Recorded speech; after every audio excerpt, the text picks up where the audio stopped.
All right, excellent afternoon to all those who are watching me across the states in Nigeria. Every generation chooses its heroes, and some generations celebrate scholars, others celebrate inventors, and I must say that some also celebrate artists. And today, the internet has created an entirely new kind of celebrity: the creators, the streamers, and the influencers. The personalities whose influence is measured not just by qualifications, but by engagement, not by certificate, but by clicks. Recently, rapper Ycee ignited a national conversation when he described what he called an OLODO uprising. His concern wasn't simply about social media, it was about what was now rewarded as popularity become more valuable than knowledge, as virality become more influential than experts, and of course, are we simply witnessing the evolution of a new digital economy? Because perhaps the real question isn't who becomes famous. The real question is, what kind of society are we building when attention becomes our highest currency? Again, I welcome you to another edition of Real Talk with Kiki. I remain your convener, your executive producer, your chief name is, I wear many hats on this platform, but guys, I don't have someone who also helps me to, manage my script and my content out there since the beginning of the year. So I'm letting my head down a little bit. So guys, my name remains Kiki Atanda-Owo. I must not forget that. But I think it's important for us to hear what On This Day in History segment has for us. When I return, I give my 2 cents on this. Please stay with me. I'll be right back.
All right, many thanks for staying with me. My takeaway from On This Day in History segment that took place 1998, to be precise, following discussions with the United Nations, the Secretary General Kofi Annan, with under the then Nigeria's new head of state, General Abdulsalam Abubakar, the Nigeria's military government that was committed to releasing political prisoners as part of the country's democratic transitioning.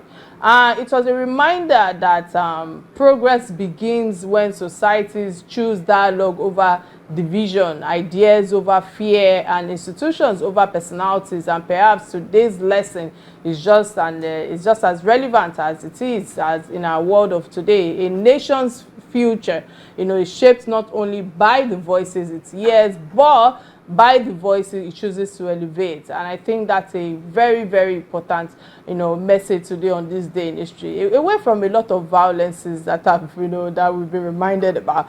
But guys, let's go on a quick break to get a word from my sponsors, those who have put me on this platform. And when I return, I dive straight to the issue at hand. Please stay with me. I'll be right back. This is Real Talk with Kiki.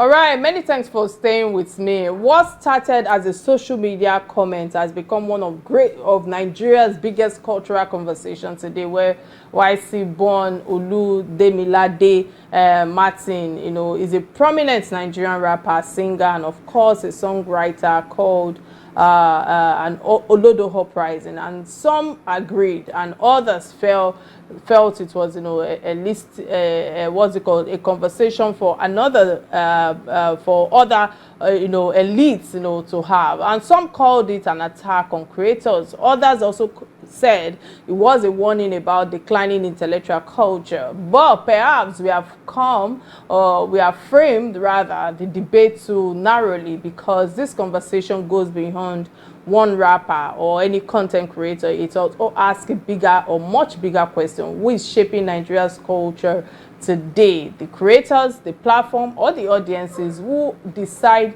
what deserves attention? And I'm taking a swipe on the OLODO Uprising and asking the questions: who is really shaping Nigeria's entertainment culture as well? And joining me today are two girls whose work sits at the intersection of entertainment, technology, and of course digital transformation.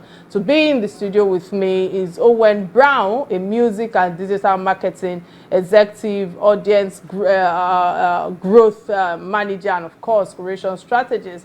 And of course I'm also being joined virtually from our Abuja studio, or from Abuja rather, Emmanuel Esegbe. I hope I pronounced that name properly. He's a software engineer, digital transformation strategist, and communication expert, technology consultant. You know, they wear many hats, and you know, I think these are the best fits to actually throw a lot of light on the issue at hand. So apparently, I think actually we opted to have this conversation as they are both passionate about the issue at hand. But before we begin, I think it's important for us to take a look at their profiles, and when I return, we'll be speaking directly to both of them, one physically in the studio with me and one joining us virtually. I also want to learn from this conversation, so I'm a little bit excited. I have an opinion about the issue at hand, but stay with me.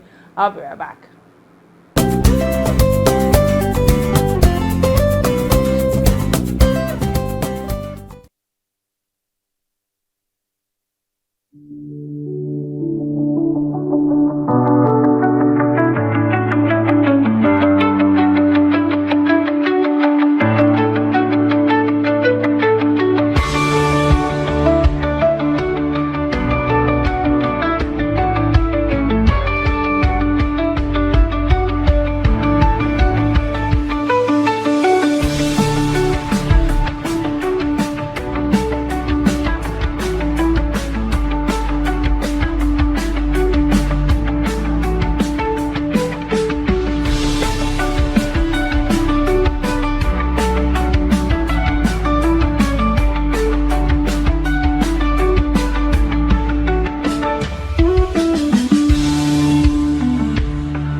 All right, many thanks for staying with me. There's so many things that happens behind the cameras, but you know what, we needed to just get that break. But let me come to both of you, but let me start with you, Brown. A lot have been said. Let me begin with, when Ycee used the phrase OLODO Uprising, I must tell you, I got to the airport, people started talking about it. I was like, what am I missing? You know, what do you think? Do you actually think, what's your own reaction to this conversation? Because when people criticize creators, question what Nigerians now celebrate in terms of intellectual capacity or properties, and of course those that just put certain content out there and boom, they are making all the money. I talk for a living, either whether in my media work, whether in my corporate office training work, and it has to do with a lot of intellectual capacity. Sometimes I wonder, I ask my husband, I'm doing so much. How come I'm not a billionaire by now? Comparing to people who just put certain skits out there and boom, they are living the life. What's your take on this thus far? Okay, thanks. I feel so excited to be here. Thank you for being here. Yeah, so I'll start with a top thought in my mind, which says that the digital space is an ocean. And when you go to that ocean, the bigger your bucket, the more you can scope and get something for yourself. From your thought when you said, how come you are not a billionaire now? Now, to Ycee's statement, he poured out thoughts that have been lingering in the minds of a lot of people concerning what we have now in the digital space, where people are creating all kinds of content, right? So he just echoed, using a poetic justice, he echoed something that we've had in our minds, and he put a title to it, which is, of course, the OLODO Uprising. What that means is it was trying to come from an angle of how our education system has been falling, and so far how we have been celebrating people who are of the essence of creating content. Sometimes the content is of low quality, but we don't have like a counter situation to celebrate excellence, so we just go with the flow and just get to celebrate them. I think he made an euphemism, and in that process, right, he name dropped, and the person he name dropped became the casualty of the moment. So I think a lot of people didn't pay attention to where he was coming from, describing the fall off of our educational system into how the digital space has opened up opportunities for every kind of person to have a voice. We just had to take on, a lot of people just had to take him on, had opinion, just counter what he said. But he said what he said, and he meant something.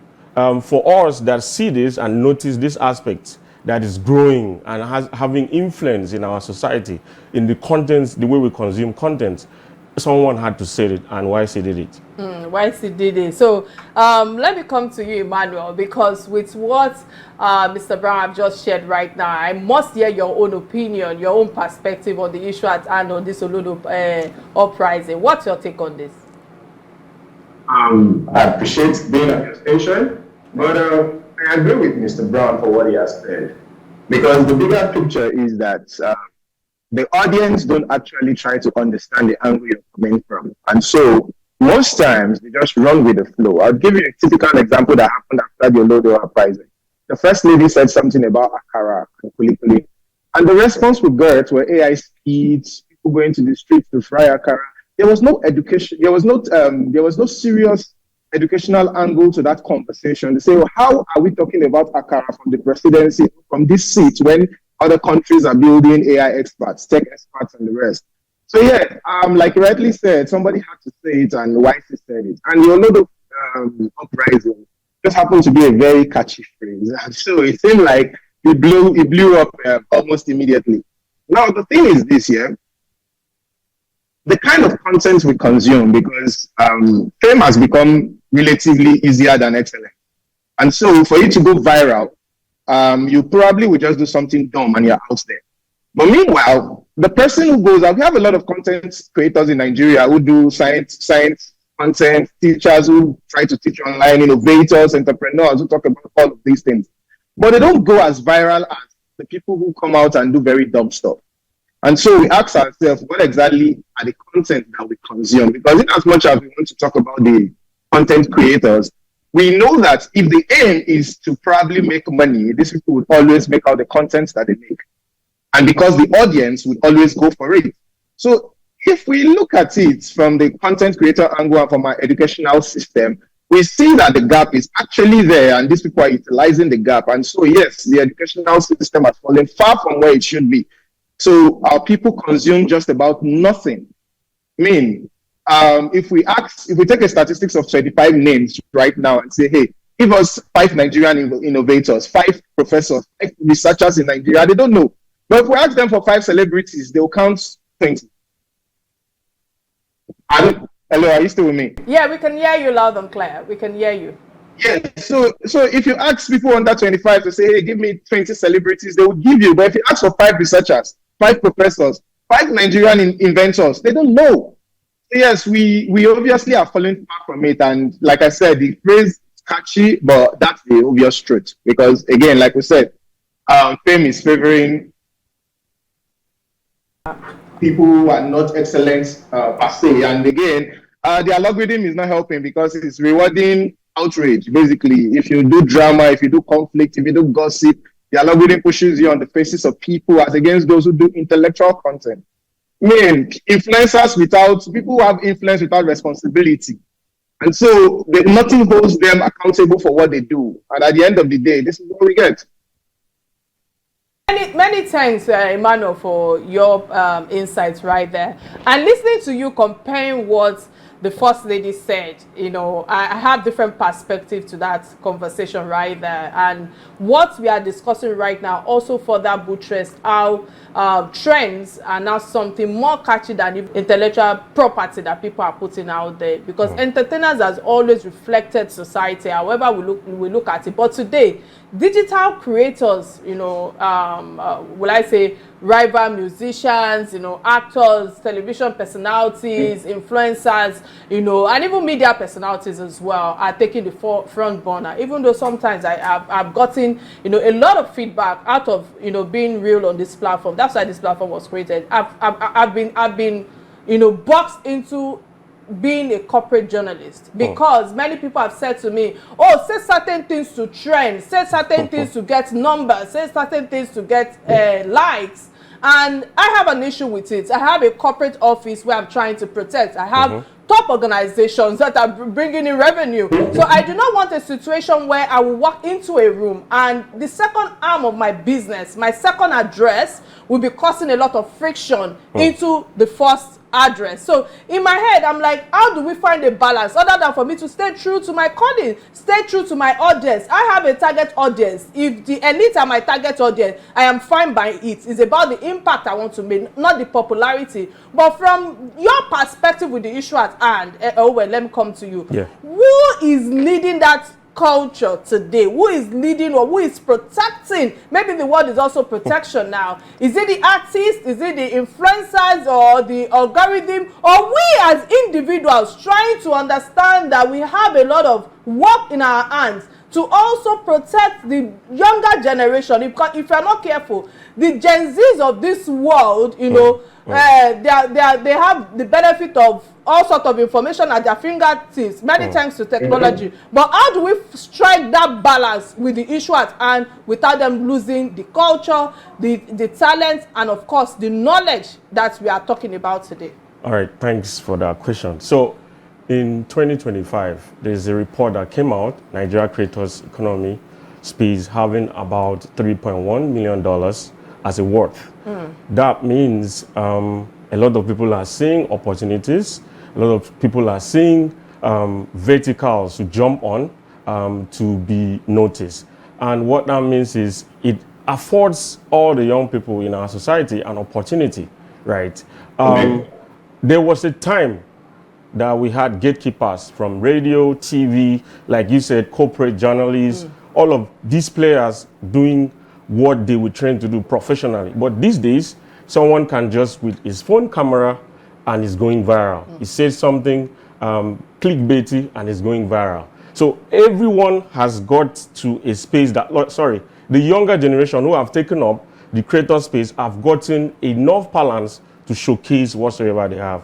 The problem now is the quality that they are putting out, which is not, there's no control, there's no bearing to it. So anybody that just has something to say will just go online and say it. And it has created audiences. I think another layer to this is a lot of people say, oh, these guys are not intelligent. I don't find them to be illiterate. I don't find them not to be intelligent. I find them to be very strategic. Because if you can sit down and come up with a script and cause people, audiences, to look at you for 1 hour, 2 hours, 3 hours, that means you are very intelligent. And it could be that the problem is just the quality. I'm robbers so intelligent.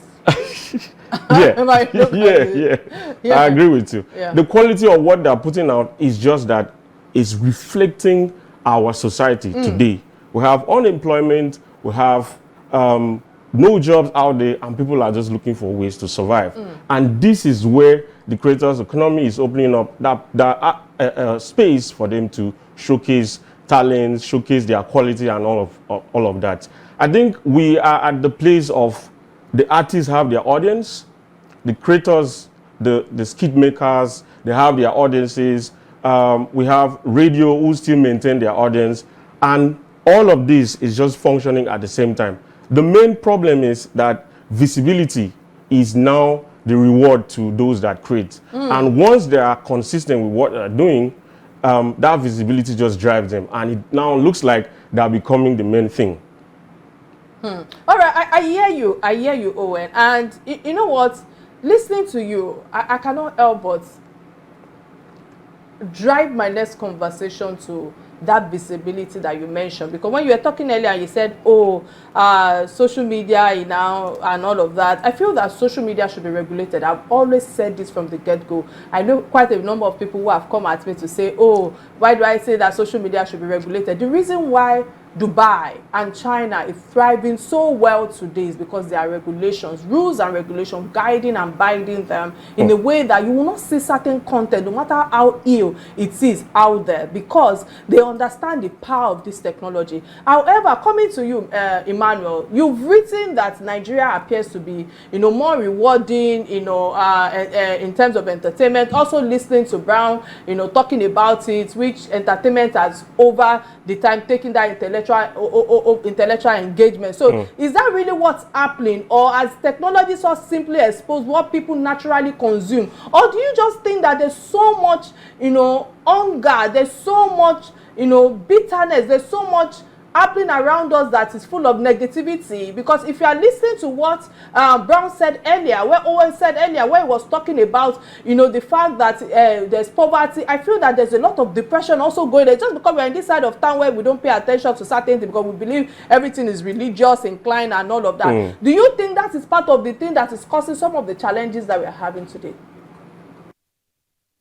Okay, so in as much as I agree with most of the things that Mr. Brown has said, and I key into this part of the conversation, I think there are things that we need to know.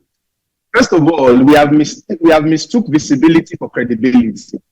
I mean, someone with 5 million followers is not automatically knowledgeable. Followers measure popularity, I guess. They do not measure expertise, basically. So this distinction is increasingly being lost. We don't understand that being popular don't mean you're credible. At the same time, influence is power. But many of these people we talk about are not being taught ethics. They don't know media literacy. They don't do fact checking. They don't social responsibilities, and all of these things are not there. So as a result, there are some contents that reflect us. Yes, we agree to that. But there's a way you would want to pass that message. And if you're knowledgeable enough and you have the right people in your team, you would pass that message correctly. I mean, we used to have back in the days when we had the home videos on our, what's it called now? SLRs players before the CDs, yeah? And we had scripts that reflected the typical Nigerian Eastern community, Northern community, where the man has 6 wives and all of that. I'll give you a typical example again with what we just have. There's this new movie, I think the South African movie that is very popular now. I don't remember the name now. The context is that Jonasi has 3 wives and all of that, but we had this old Nigerian movie, and we had scripts like this in the old Nigerian movie, and because of the way they were presented intellectually, we don't get this opera. Now, what am I driving at? These things do exist. We have. I mean, from our educational system to the societal angle, we have decay in a whole lot of systems. But if you need to talk about them, be knowledgeable about them before you talk about them. Virality does not give you the right to just sit and, like you said, carry your phone and just discuss anything that puts you out there, because you can be popular for the wrong reasons. You can go viral for the wrong reasons. And interestingly, even when people go viral for the wrong reasons, there's no system to hold them accountable. And that's what we're talking about. Yeah. In as much as we have a lot of smart content creators, maybe if you beef up your team with people who understand the ethics around it, our content will be better. Because again, OLODO Uprising is not talking about, it's not criticizing influencers, it's not criticizing streamers. It's actually criticizing the level at which the bar is so low, the level at which, I mean, you look at some of these streamers, what they do online, and you realize that if these people understood what they represent, or the attention that they've been able to gather and what they can do with it, they would not be doing what they're doing. And that's just the truth. You know, Owen, listening to Emmanuel right now, yeah. You know, the movie I think you are referring to, Emmanuel, is The Polygamist. I have a lot of issues with that movie. I've not sat down to see it, but the little snippet that I've seen on it, I just feel that speaks to the egocentric African men. This is another conversation for another day that will bring both of you to come and address. You know, and so that you can, the women too can also learn from it. And sometimes when you hear women say, I suffer with the man, suffer for yourself and become that. It's only if you don't have potential for yourself that you will say you suffer with the man. That's another conversation for another day. Don't let us distract ourselves. But yeah, Mr. Brown, let me come to you right now, because you know, yes, influence is power and visibility is not credibility. But Nigeria has always loved this grass to grace kind of stories. That's the reason we have the likes of Big Brother Africa. We have the likes of Portable. Oh my God, I have an issue with Portable. Am I allowed to say that? You know, and of course, you know, all sort of, you know, programs that elevate people from, oh, how the person started, where they are today. So the superstar, the comedian, so many rise because ordinary Nigerians can genuinely see themselves. They can relate to people like that and the struggles that they are going through. So let's look at it from that angle, as our own love for those stories unintentionally created a culture where fame now sometimes matters more than the substance, because that's the reason why you see sometimes women of today want to go and do bum and I keep it real on this platform. They want to do their boobs, they want to do BBL and the likes and all of that, because they've seen it as a shop, not what they have upstairs. I feel that that's part of the struggles that we are in today. What do you have to say to all of this? Okay, so yeah, that's a very good angle to take it from. There was an event in the country. A photographer, renowned one, was taking shots somewhere, and someone walked past his session, and somehow he took the picture of her. And it became a very big thing. The bread seller? Yes. In the country. Yes. Yeah. She was turned into a model. Yeah. Right? She made rounds, got interviews, and all that. But at some point, we noticed that the quality of what they were trying to turn her into wasn't matching the person's innate, right? Yeah. So now, at some point, she just faded out. Now, another angle, I think you mentioned Portable, is an artist, right? He has grown. But when he came out, we saw the character, we saw the background and everything. It took the feature with Olamide to just make him go big, and we all celebrated that music in December of that year. We enjoyed it. BBN, Big Brother Nigeria, has also, we've seen a couple of characters who we know that these characters were not top notch. But because we love the stories of, oh, they were coming from the background of that grass story to grace situation, we wanted to align. So there is this kindness from Nigerians that we've taken to the online sphere that we're always giving out to when stories come out, and the story is about someone is moving from this bad state to this estate. And it has reflected in the way content creators are also being celebrated. We see some of them.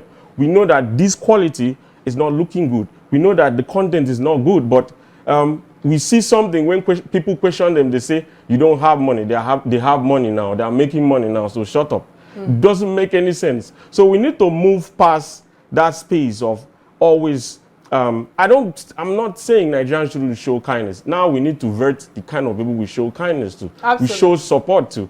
And this is where I think I would draw a bit of balance from the other question. we need to be able to find a space. When you said we need to regulate the social media, we need to find out what is happening in the spaces, in the creators' space of other countries. For example, I have 2 TikTok accounts. One is an American TikTok. The other is a Nigerian TikTok. Now, in my American TikTok, I have a category that is called STEM.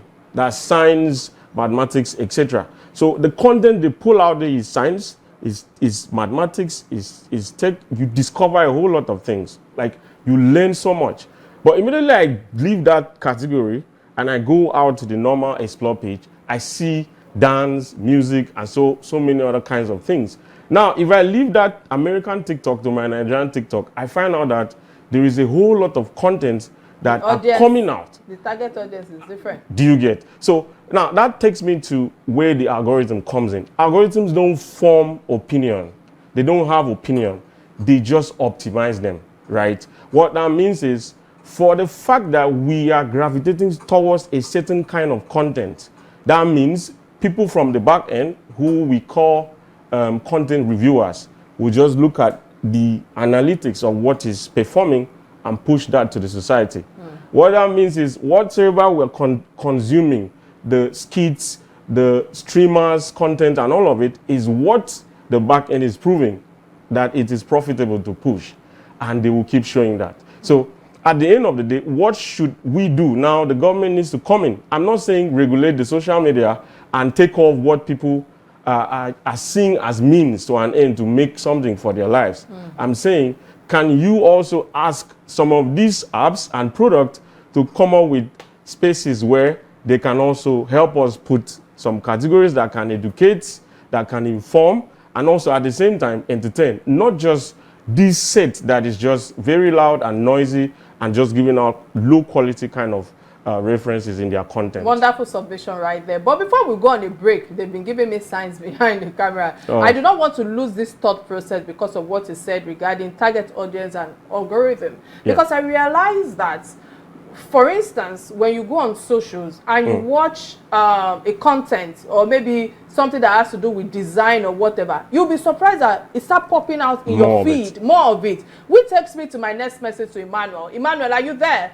I want us to talk about the target audience, the algorithm. People often blame social media, but algorithms don't create behavior. They simply amplify the behavior that they have seen, that you have exhibited. It's like sometimes when you're watching naked pictures on social media, sometimes when I carry somebody's phone and maybe I'm looking for something and I see constantly naked pictures, they say, it's not me. I say, no, you've been watching this. That's why it's bringing it out on your phone. So who is really responsible for what dominates our feed? Is it the platform? Is it us? Is it the creators themselves, you know? And how can we also kind of give them a few feedback, however you want to look at it? Please, quickly, let's touch on it before I go on a quick break.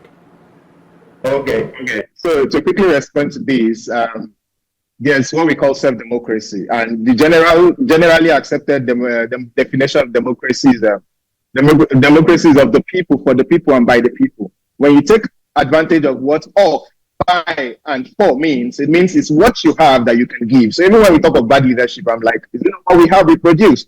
So in as much as this is what you look out for on your socials, definitely this is what the algorithm would push up to you. So it is about these individuals, and that is where we talk about self-democracy and the kind of content the individual consumes first.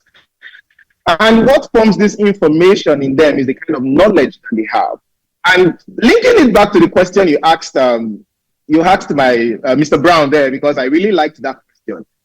The grass to grace story is very important. Well, we need to separate the person from the story, because even sometimes our entertainers don't know how to tell these stories, and so the way they tell it informs the kind of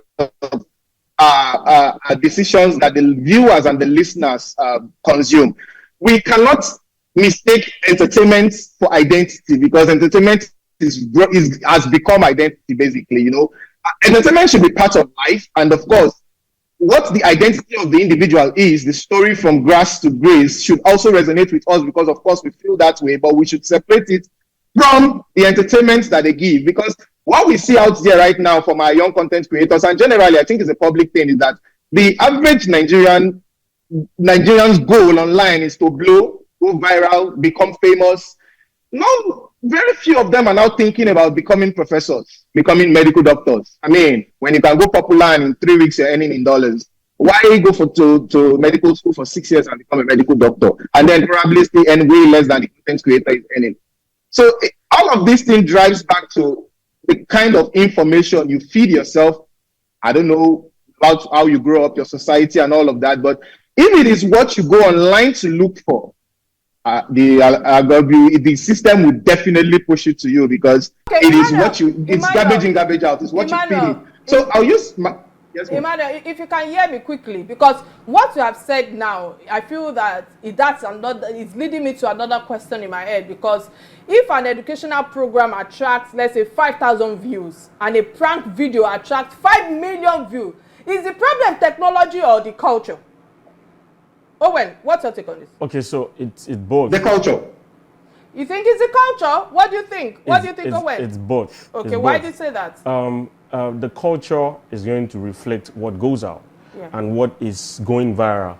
And technology will just look at what is has the potential to go viral and optimize it. That's just it. So both the culture and the technology are working hand in hand just to push out whatsoever is supposed to be consumed by us to us. All right. I think that we are going to have a part 2 and another episode of this program, because at this period I'm going to bring my 17-year-old son into the studio, bring a few of his colleagues as well, so that you young they can learn from you guys on having, you know, the what would I put in that, the danger of time, the screen time that they spend, and also the danger of social media. I feel that it's very important for them to hear from you guys who are already there and they can learn from. But let's go on a quick break. When I return, the conversation will continue. This is Real Talk with Ycee. You really do not want to miss this.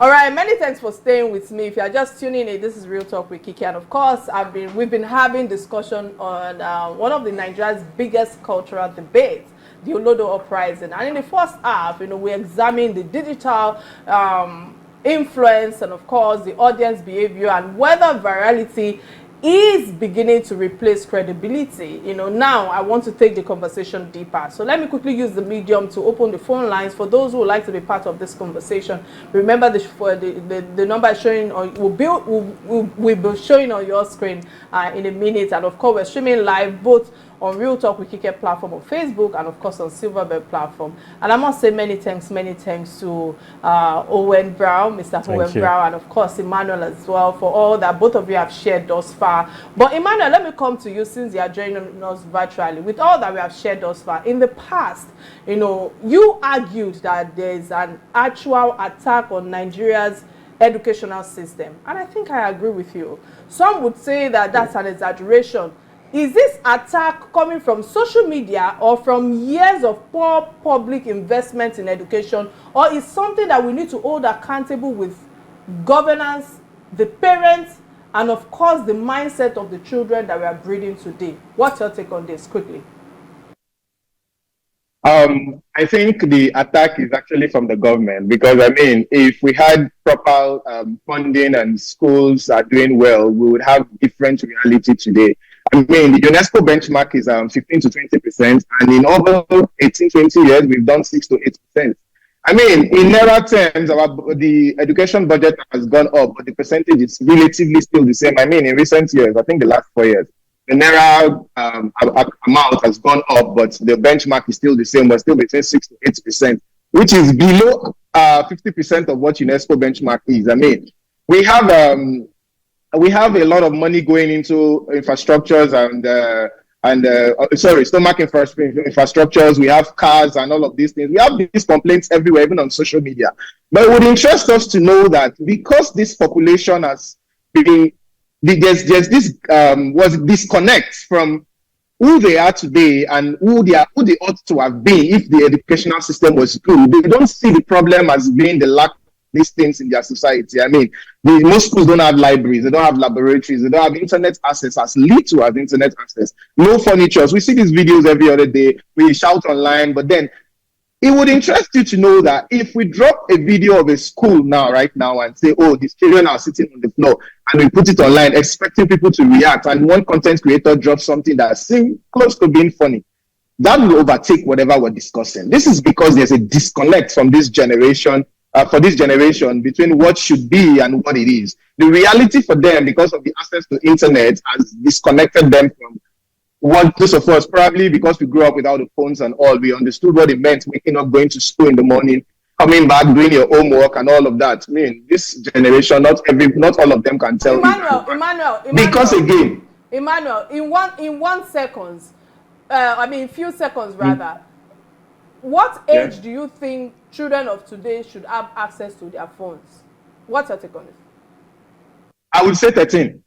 Okay, I'm not guilty. All right, let me come to you. Owen, we've heard Emmanuel speak now, and I must ask you, because with all what we have shared thus far, it has to do with personal brand and what you're creating. And I feel that brands now spend billions on influencers. You know, some creators earn more than highly trained professionals, doctors, name it.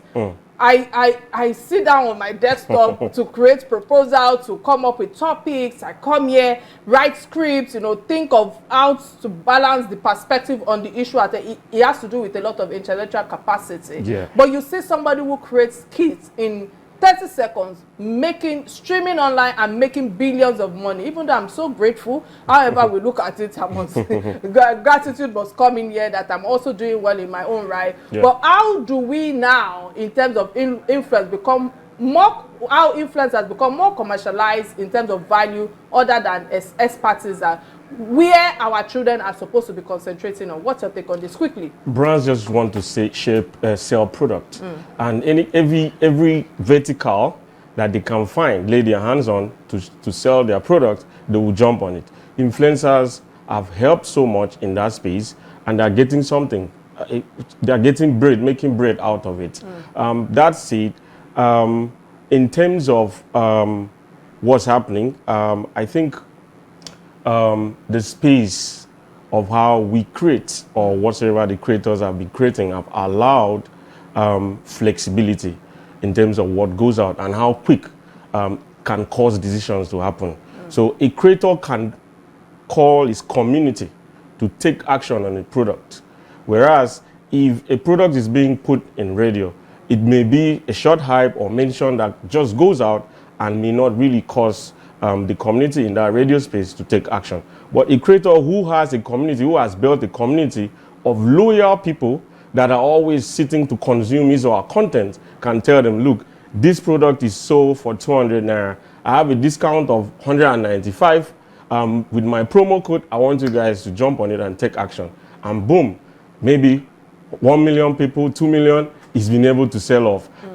So creators have given companies, advertisers, the opportunity to even do more in terms of selling. Now, I'll round up with I'll round that up with saying that we are looking at a situation now that even the influencer thing has started changing.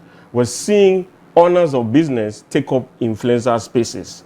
So it's now going... So they're marketing their content themselves. Beautiful. Their product themselves. It's now even going beyond influencers doing that influencer work to the owners of product coming to talk about their product and selling it directly by storytelling to audiences. Now. I think that is about storytelling. Yes. I like that aspect that you just brought to frame, and it's about just managing revenue. But Beautiful. Emmanuel, let me come to you. Artificial intelligence was something that Mr. Brown mentioned earlier when we started the program. And I feel that I need to ask you this. This will be my last question to you, because artificial intelligence is not creating music and videos like Owen mentioned, in terms of voices. Even influencers are also using it. We have seen all sorts of skits about the sitting president and the akara selling and all of that. We always have comedy to create in all our challenges. But as AI become more powerful, that skills now are now actually, I don't know how to put it that. What skills will actually matter in the next 10 years? Quickly, what's your take on this?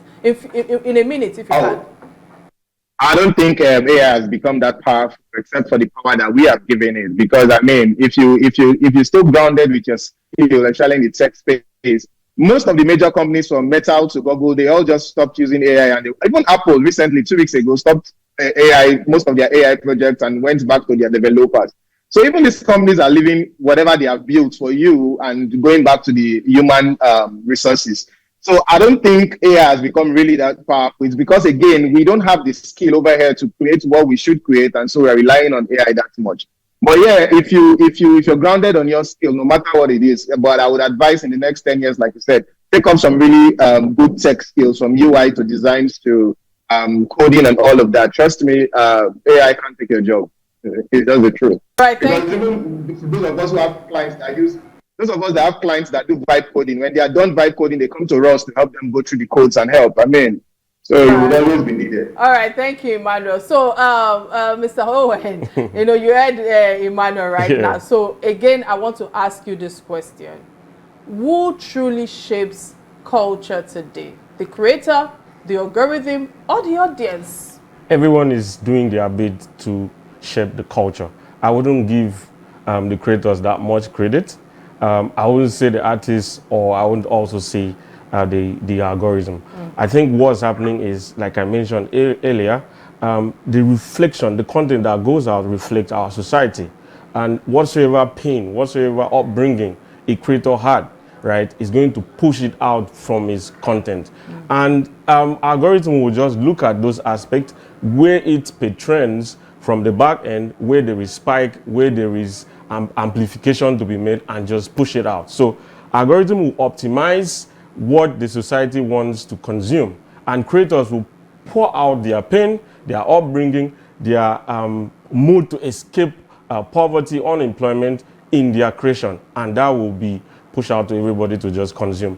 I think, none of these guys are controlling or shaping the culture. They are just doing their bit to have the culture being out there, or the content being out there for everyone to generate revenue for themselves. Beautiful. All right. Anyway, Mr. Owen Brown, and of course, Mr. Emmanuel Asagbe. Thank you so much, for helping us move beyond these social media headlines into a deeper conversation about technology, culture, future of influence, and of course, I want to say, I wish you both the very best as you continue to navigate your career path, and of course, impact the younger generation in a way that they can have something to hold on to. But before I leave, I think it's important for me to put my perspective out there, because every generation redefines success, but every society must also decide what deserves recognition. Technology may amplify voices, creators may shape trends, but ultimately a culture reflects what its people choose to celebrate. So today isn't just about an entertainment interview, it's a culture dialysis or underneath that, discussions about Ycee, creators, and of course influence that lies much bigger than the unique position to ask, when a society increasingly reward visibility over credibility, what kind of future are we building, especially for women out there who want to wear bone straight hair and buy gold and the likes and all of that. They want to drive that G-Wagon, forgetting that consistency in building what you want is what matters, not just blowing what's that street word again? I want to blow quickly, but you know what? It's time for me to wrap up the show. But till I come your way next week, remember to be kind to one another, stay safe, and remember that attention cannot or can make someone famous, but only substance can make a society stronger. My name remains Kikelomo Atanda-Owo Abati. Many thanks for joining us today, and I wish you both the very best, Owen and Emmanuel. Thank you so much. Bye now. Yeah.